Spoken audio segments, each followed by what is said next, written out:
The Greek Civil War. After World War I, Greece was a country full of unrest.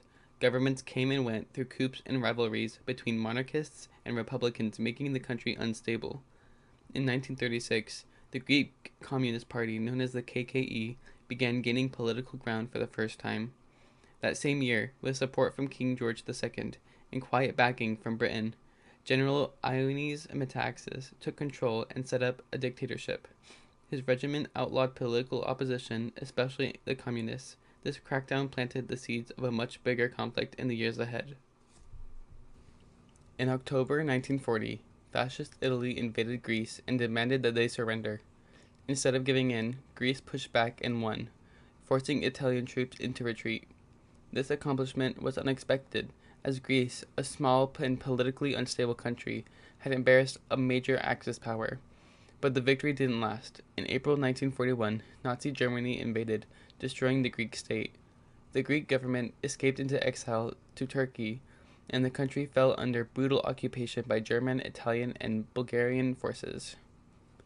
During the occupation, hundreds and thousands died from starvation, violence, and economic collapse. In response, resistance groups began to form. The largest and most powerful was the National Liberation Front, or EAM, led mostly by the communists. Its military branch, ELAS, quickly gained control in many areas, overshadowing smaller resistance groups like EDES and EKKA.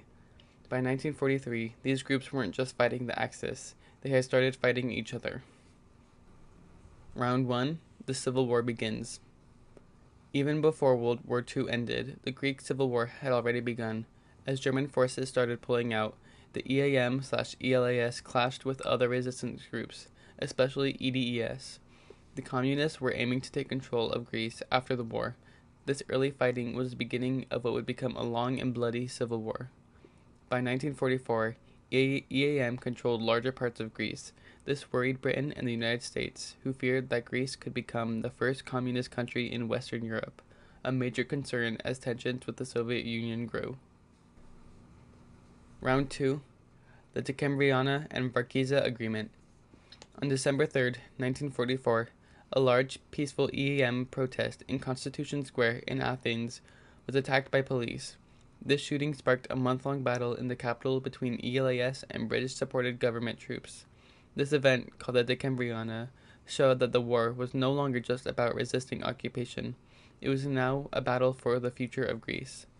The fighting ended with the Varkiza Agreement in February 1945. ELAS agreed to give up its weapons in exchange for the promise of political rights and freedom. But this agreement quickly broke down.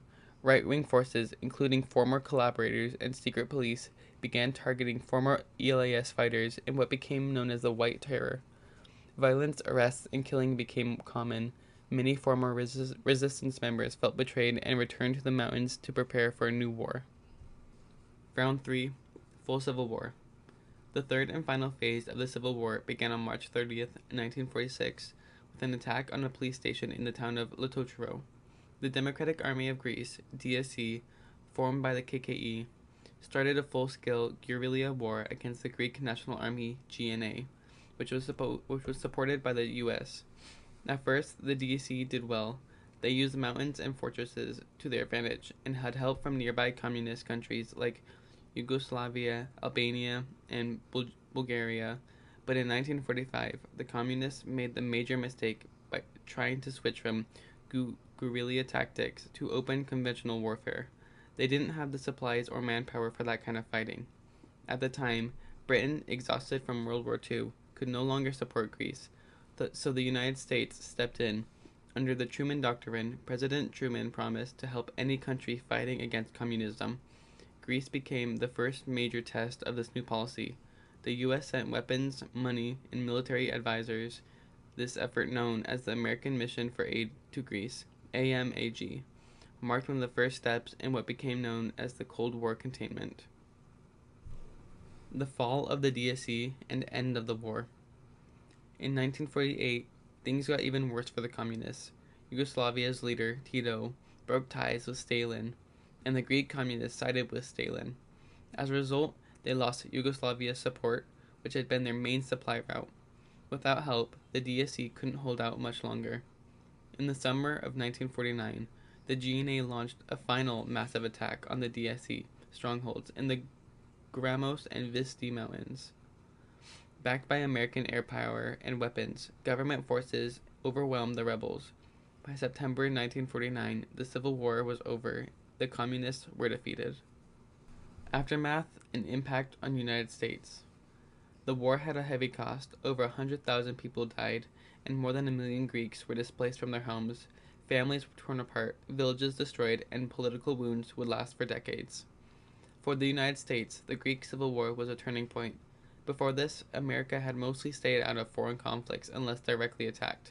But this war marked the start of a new era, one where the U.S. would play a global role, fighting communism wherever it appeared. This path would lead to major Cold War events such like the Korean War, the Vietnam War, and the long standoff with the Soviet Union.